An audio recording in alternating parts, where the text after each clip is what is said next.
Dex! You guys might already hear him. Dex, come here. Come here, buddy. He might knock stuff over. Dex! Oh, okay. All right. Calm down. Calm down. Oh, he peed all over us. Wow.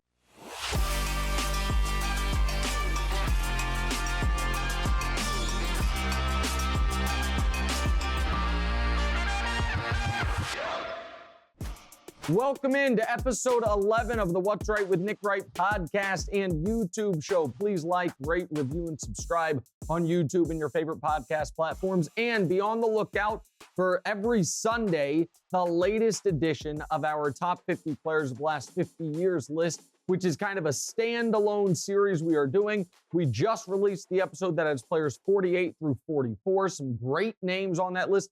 Dennis Rodman on the list, Tiny Nate Archibald on the list. So check that out as well. But before we get to what we are talking about today, which will be a lot of the NBA playoffs, here is what we are not talking about today. What did not make the show today is some dude on the Reds who threw 102 miles per hour, Green Bay replacing Devontae Adams with Super Bowl champion Sammy Watkins, and Brady's last touchdown ball, which wasn't the last touchdown ball because that was a sham retirement just to get to the Dolphins. That guy who paid the $518,000, he ended up actually not having to pay the $518,000. Right now is when, though, I pivot to Damonza, and he typically tells me what we are talking about. But first, we have some explaining to do. Damonza is a Celtics fan. Why are you a Celtics fan? What's the genesis of your Celtics fandom?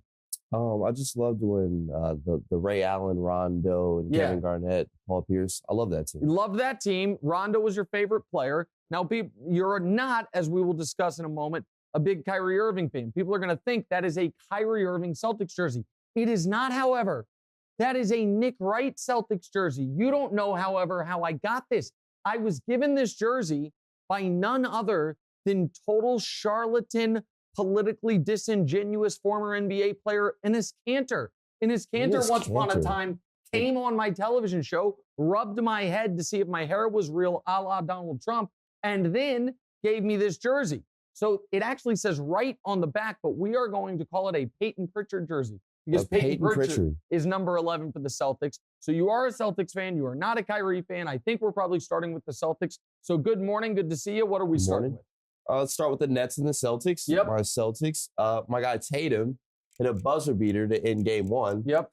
I know you want to kill Brooklyn, but, it's just one game, and Katie isn't going to be that bad again. Okay.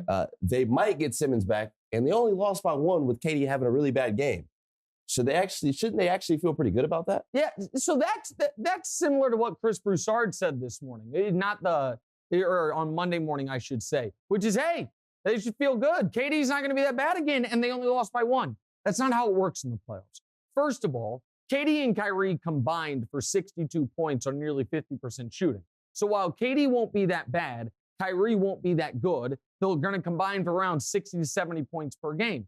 But every single moment in these playoffs, when the margins are this thin, count.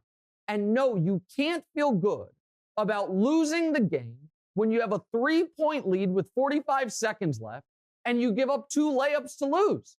Boston gets a Jaylen Brown layup. Then they have a terrible possession, does Brooklyn on the other end, that ends in a Kevin Durant contested 27-footer. And then they give up another layup to lose the game. Boston didn't have to take a single jump shot to beat them. That's first of all. Second of all, and I've been hammering the coaching point all year, I will continue to hammer it. Either you don't have the roster of a team that has any chance to compete for a title, or your coach doesn't know what he's doing. What do I mean? After Kyrie hit that 3 at the end of the game with 45 seconds left, put him up 3, Boston called timeout. So Brooklyn then had the chance to put their very best defensive lineup on the court, the best 5 defenders they can come up with, and then, if they get a stop, call timeout themselves, put their best offensive lineup on the court. And you know who took the court? Kevin Durant, sure. Nick Claxton, good call. Bruce Brown, I don't know. Kyrie Irving and Goran Dragic. So either Steve Nash doesn't know what he's doing, or he does know what he's doing, and that's your best 5 defenders. And if your best 5 defenders, 2/5 of them are 36-year-old Goran Dragic and Kyrie Irving, that's a problem. And if you watch that, again, there's the second to last offensive play for Boston. Boston, because they have a real coach and they have real continuity, all they do is they have Whoever's Durant and Claxton are guarding, those two guys set a screen for each other 35 feet from the basket, draw Brooklyn's only two legitimate defenders all the way outside of the paint, and then Jaylen Brown gets to go one-on-one on Bruce Brown. So that's a huge problem for them. And then also, and this is where I want to give Boston a ton of credit, the fact that they got that rebound off the Durant miss with 14 seconds left. Horford gets the rebound. He kicks it, I don't know if it was White or Pritchard, whoever was out there, who then kicks it to Brown, who kicks it to Smart, who finds Tatum. All five guys touch the ball. Boston doesn't call timeout. That is that is a team that knows how to play together as opposed to a team that has two sensational offensive players, and that's it. And now quickly before, and we're going to spend time on this because this is the most interesting game of the weekend. Okay. Also, Durant's got to be better. Yeah. Durant, Damonza, we were watching the very beginning of that game. We watched the whole thing, but in the very beginning of that game, how many times did Durant just have the ball taken from him? Just get bullied. Yeah. I mean, he had half a dozen turnovers, and the first handful of them were the ball. He just wasn't ready for the physicality of the game. Boston's not going to stop that. The idea that Boston's been the number one defense in basketball for 4 months now. They're going to keep bringing that level of physicality.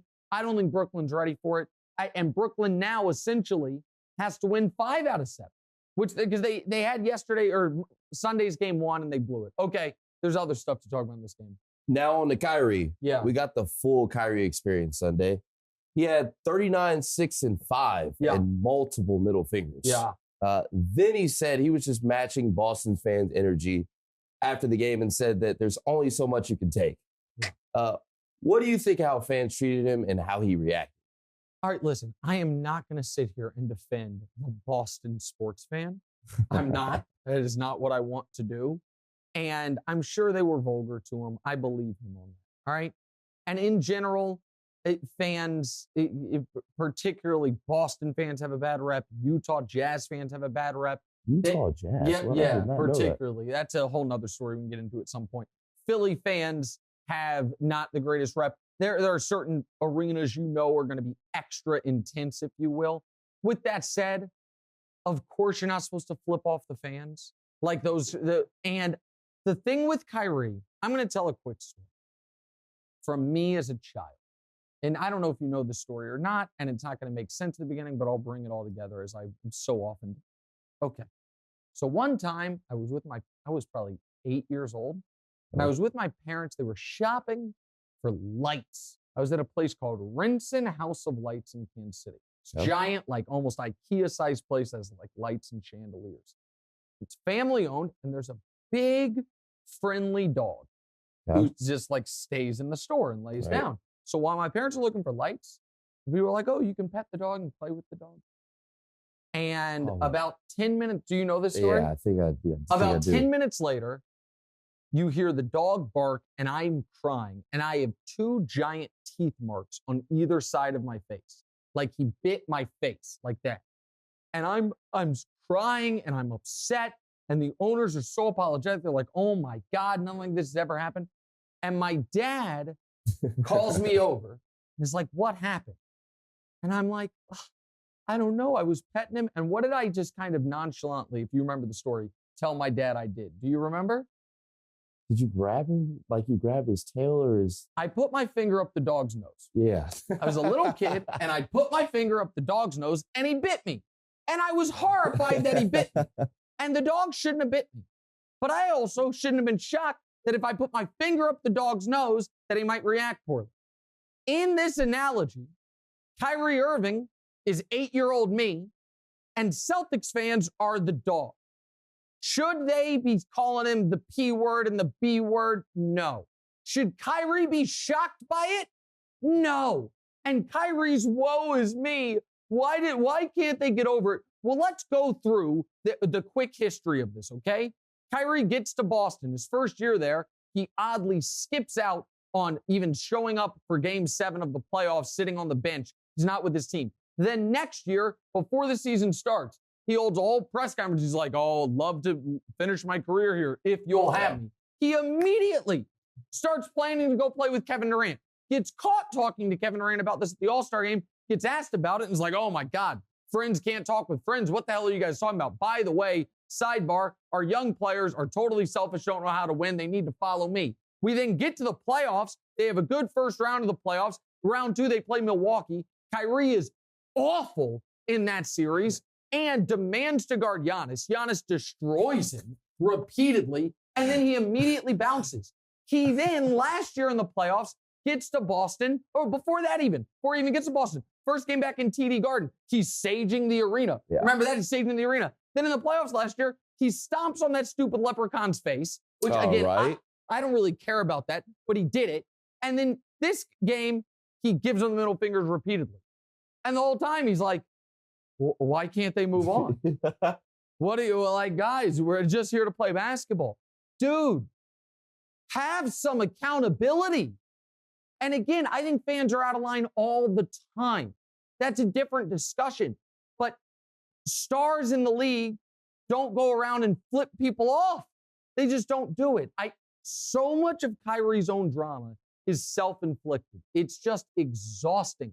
Why? I don't want to be a distraction for my team when so much of this is stuff he goes out of his way to do. So yes, fans should treat people better. Kyrie also needs to be a little more like Kevin Durant, if you will, and a little bit less like 8-year-old Nick Wright. All right, what's next? By the way, I don't think we're going to hit the clock today, but we're going to try. Probably not. But the Suns cruised in game 1 and looked as dominant as they did in the regular season. Yeah. Luka, meanwhile, might never be 100% in this postseason. Yeah. So here's your chance to get off your whole Mavs to the finals take. Yeah, okay, so listen, my Mavs to the finals pick had the caveat of if Luka's back by game 3, I believe, I hope, I pray he'll be back by game 3. I'm not getting off the Mavs to the finals take because if he's not back by game 3, then I'm allowed to pick another team. It was all Luka based. I said that from the very beginning. What I will say about the Suns game, and I'm not going to mention any other names, any other people that may have won MVPs. What I will say is Chris Paul showed you what an MVP looks like. The guy who I said last year should have been league MVP, Chris Paul in game 1 of that Suns series had 30 points. You know the last time Chris Paul scored 30 points? Game 1 of the finals last year. Went all year without scoring 30. It's almost like he could have been scoring a ton of points, and yet he picks his spots. He had 19 in the fourth quarter. He only scored more than 19 in a game 14 times all year. And it's like, oh, the best players pick up and lift their teams in the playoffs.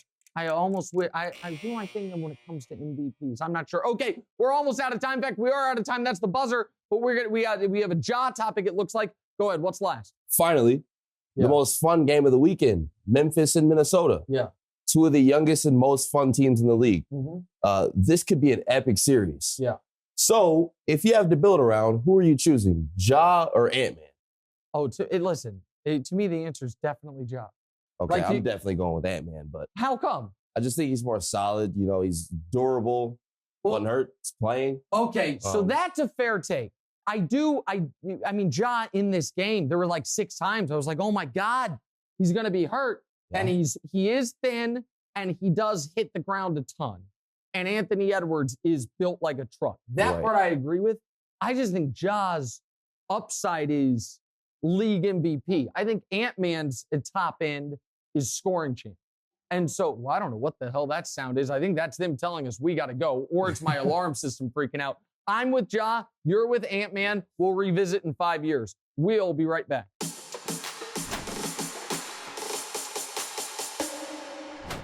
I don't believe in Karl Anthony Towns either.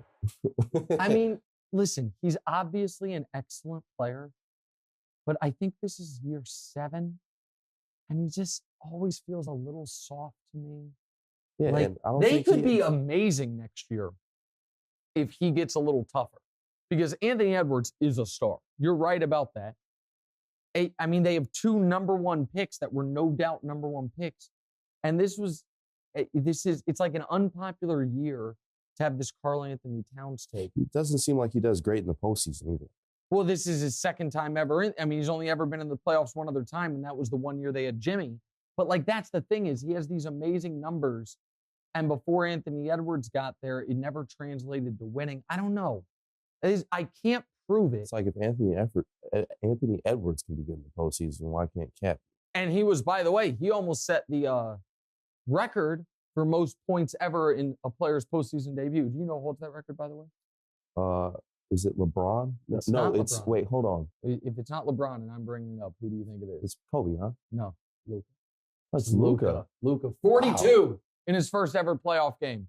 Okay. Get healthy, Luka. So who said somebody had 36? Who's left? Anthony Edwards had 36, Okay. I think, this weekend. Right.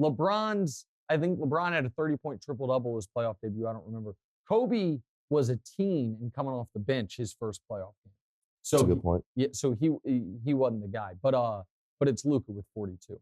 All right, I think we're ready for the B block. Damonza, excellent first segment. Even though I'm going to tell the audience something, we were rolling, we were fine. Damonza tripped over one word. He's become such a diva. First of all, we haven't even discussed it. He got his hair cut. He didn't say it was for the podcast, but I believe it was for the podcast. He's like, oh, I want to look a little more professional. Damn near shaved his head. And then this time in the A block, we're rolling. He stumbles over one word. He's like, guys, we got to pick up. We got to stop from there. See? You got to be fresh. Okay, what are we doing here? Wild week for Baker Mayfield. Yeah. Says he wants to boo people in their cubicles. Yeah. Rumors connecting him to the Panthers. Uh-huh. Robby Anderson says no to those, by the way. Yeah. He said he's motivated by the disrespect. Uh-huh. He seems to have no fans left. Do you think we should jump in his corner? Well, I'm in his corner. I would love you to join me. Here's the thing. Baker is not great, but I would also feel disrespected if I were Baker. The Browns were 1-31 in the 2 years before he got there. Everyone just forgets this. Before Baker took over, there was a Bud Light promotion where there was a freezer or fridge of free beer that they were going to cut the chain off of once the Browns won a single game. And the first game of that promotion, the Browns tied. And they're like, can we open it? They didn't lose. They've lost 31 of the last 32. Baker gets there. 2 of the 4 years he's been good. 2 of the 4 years he's been bad. The 2 years he was bad, 1, they had the worst coach maybe in NFL history in Freddie Kitchens. The other, he was injured. And fine, they want to move on from him for Deshaun Watson because Deshaun on the field is excellent. I guess you can deal with that. But the way they've handled it, leaking that he's not an adult, and then not just releasing him so he can go find another team because they hope to get some 6th-round pick or some cap relief, I'd be angry if I were Baker too. So I don't blame Baker for feeling disrespected. I also really hope he doesn't end up with the Panthers. The Panthers are not any good.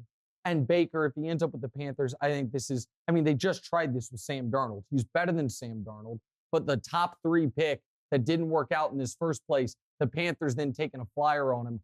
So I agree with Robby Anderson, but for different reasons. Robby Anderson wants a better quarterback. Robby Anderson should be very happy he got the contract he got from the Panthers and not worry so much about who's coming in, especially since if Baker's not there, it's not like they have a better quarterback in-house in Carolina. Baker would be the best quarterback they've had since Cam was healthy. And Cam's not that guy anymore. Darnold's obviously not that guy. To me, the idea that Robby Anderson's taking shots at Baker Mayfield, give me a break. But I really hope Baker ends up with the Steelers. I think that's a perfect fit for him. It allows him to try to get some revenge on Cleveland. The Steelers have stability. They have defense. They have all the things that I think Baker can succeed with. And I think there was a time where Baker's stock was probably a little too high. At this point, I think it's a little too low. I would be fine with paying Baker Mayfield $18 million a year or $18 million for 1 year as a tryout, to kind of test the waters, if you will. So, yeah, I am a Baker fan. I've liked him. I think that, he tried to play through injury and it ended up costing him a ton of money. And I don't like how the Browns have handled this whole situation. All right, time now for a game. A little this or that. Damonza, kick us off, please. Most interesting comeback. 48-year-old Terrell Owens. Yep. Or the Warriors' death lineup. Oh, I'm not interested in anything T.O. related. Did I ever tell you? I don't think I ever told you this. I guess I am I'll talk to Warriors in a moment. I'm a little interested in one thing T.O. related, which is 4 years ago when he was getting jerked around by the NFL Hall of Fame. I went on television and I was like, listen, he's obviously should be a first ballot Hall of Famer. I don't care that he was a jerk. He's one of the 5 or 6 best receivers ever by any metric. Give me a break here. T.O. somehow got my phone number, called me, and basically thanked me for 45 minutes. called why me. am I just not hearing this? I don't know. I think you were in college. Like, I don't remember where I was when I got the phone call. I know I was on a long drive, and I got some phone call from It Did showed he up sound on a my little drunk? what? He sounded a little drunk. No, it was the middle of the day. Oh. It was the middle of the day, and he was so appreciative of it. But then he also just like went on like a long kind of rambling defense of his career, but I was already defending his career. Like he just wanted to like talk to somebody, and I'm like, hey, I'm happy for you, buddy. Like I'm with you. But I'm not interested in potential TO comebacks. I am interested in the Warriors. The Warriors right now, they again, we're recording right before game 2 of Warriors Nuggets. And God knows, listen, the Nuggets could crush them because the Nuggets have the best player in the league. They have the soon-to-be 2-time MVP, one of the greatest players ever. So God knows, game 1 was an aberration, and the Nuggets should, at the very least, make this thing go 7 games since they have clearly far and away the best player on the court. And the Warriors, meanwhile, were so unconcerned with the Nuggets, they didn't even start Steph Curry. He was on a pitch count or a minutes count, and Jordan Poole ended up scoring 30. But the Warriors, they looked scary at the beginning of the year when they were healthy. Yeah.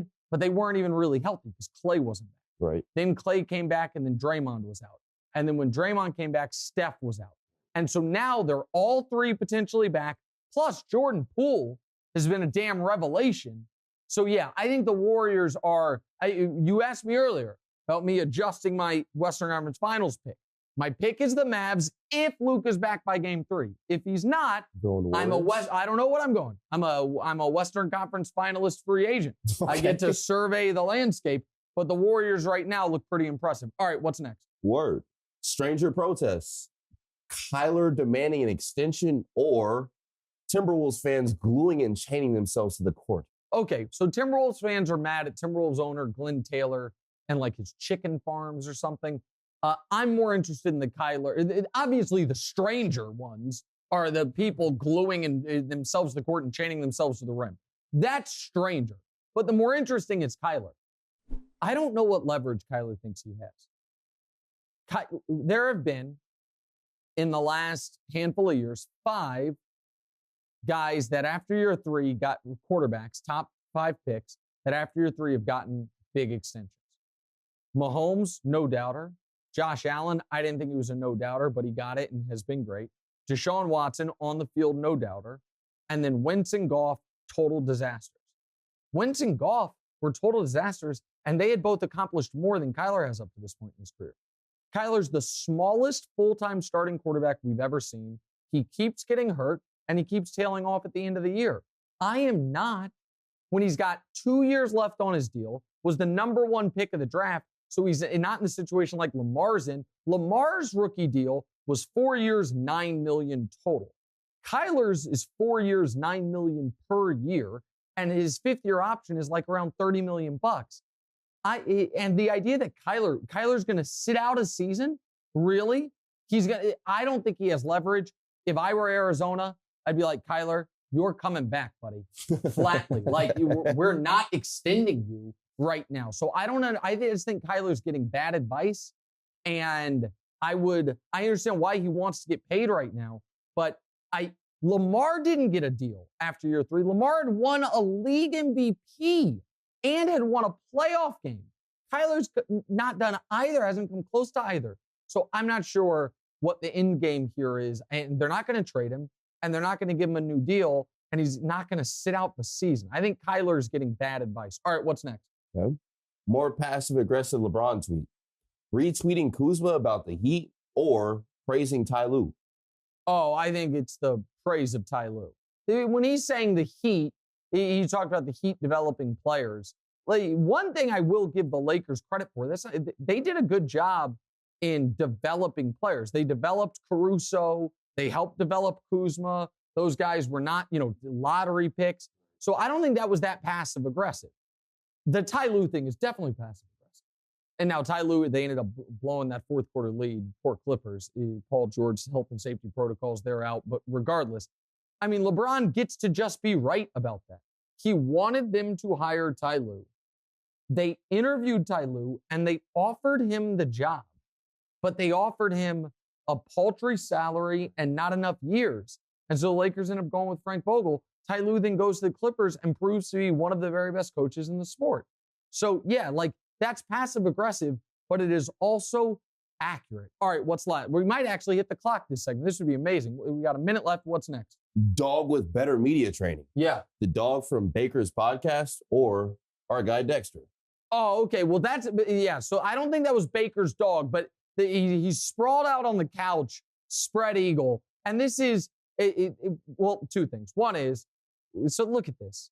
And Wildes made this point on the show. Baker, you need better people around you, man, to tell you the couch and the dog. Like your first public appearance can't be with this dog with his ass on the ground and his genitals in the air. Hey, like you just can't. That just can't be. With that said, I still think he's better behaved than our dog. Danielle, somebody let Dexter out. Wow. So let's see if somebody let Dexter out of the bathroom, please.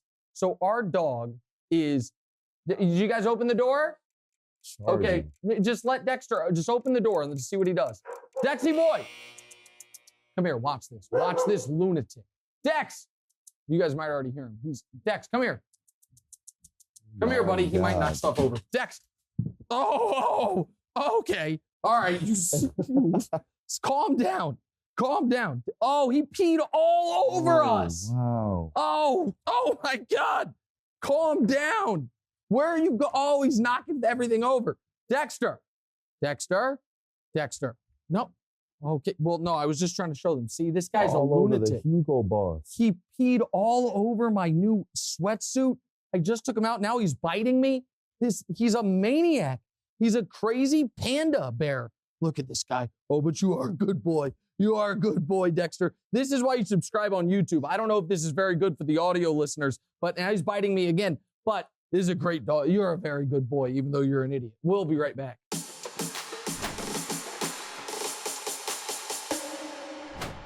Yeah, no, he peed everywhere. He has like, they call it like excitement, like incontinence. Whenever he gets excited, he just pees on himself. All right, welcome back in. Final segment, What's Right with Nick Wright show and podcast and YouTube show, episode number 11. Usually in this final segment, Damonza catches me off guard. Today, I actually kind of want to talk something sports related. I'm going to catch you off guard a little bit, which is you and I need to go to either game 3 or game 4 of Nets Celtics in Brooklyn. Okay. We should go. But here's what, just to put a pin in, and I want to talk about the Kyrie stuff a little more. You know who's actually getting a pass or something of a pass, and very lucky Kyrie did the middle fingers nonsense? Yeah. It's Durant. Because Durant was really bad. Yeah. Durant was really bad in that game, and nobody seems to care. And I mean, he's not getting crushed for it. Now, you're allowed to have a bad game, but when the Nets' entire plan is KD and Kyrie both be brilliant, that's how we can overcome things. And Kyrie was brilliant. Durant was 9 of 24 with a half dozen turnovers. That's a problem. But set that, by the way, that actually I just realized that means Durant's 9 of his last 30 in the playoffs because he did go 0 for 6 in that game 7 overtime at home. The game, everyone's like, oh, if his foot wasn't on the line. Yeah, if his foot wasn't on the line in regulation. And then in overtime, if he had made a single shot instead of going 0 for 6. But no, you never talk bad about Kevin Durant. You know, he's a god. I'm a peasant. I know these things. But to the point, Damonza, I'm just curious. If we go to Barclays and let's say you wear that Celtics jersey and I'm just me, do you think we'll get heckled a little bit by the crowd there? Yeah. 100%, right? You definitely get some side eyes at the very least. At the very least, but maybe even people shout at us, right? Yeah. Could you see a scenario where people maybe even curse at me? Could you see that happen? Potentially. Yeah. How do you think Fox, the good people at Blue Duck Media who run this thing, would be if I reacted the way Kyrie did? If every time somebody said something to me at Barclays, I just gave them one of these. I don't know if they have to blur this or not, but they gave them one of those. If somebody said, Nick Wright, you suck, and I say what Kyrie said, and I say it back, they're like, hey, you know what I mean? I'm just giving it back to them. You know what I mean? It's just, I'm here for the smoke. Uh-huh. I don't know. I mean, that is kind of, I understand that you're the one in like the public eye and like you have the following or whatever, but at the end of the day, like, you know, everybody's human. So it's like the heckling, it comes to a point to where it's like, it's not basketball. Like you're coming at me as another human being. But I understand like the middle finger might be a bit much. I get and it that. also depends on like what it is that they're saying. Like Kyrie, you suck, I feel like doesn't. No, and he said that they called him the B word and the P word. I understand that. That listen, if my dad were at the game last night, I'm like, hey Pops, how was the game? He was like, it was amazing. I kept calling Kyrie Irving a until he flipped me off. I'd be mortified. Like, you're 70 years old, stop it. Like that, of course it's embarrassing behavior by the fans.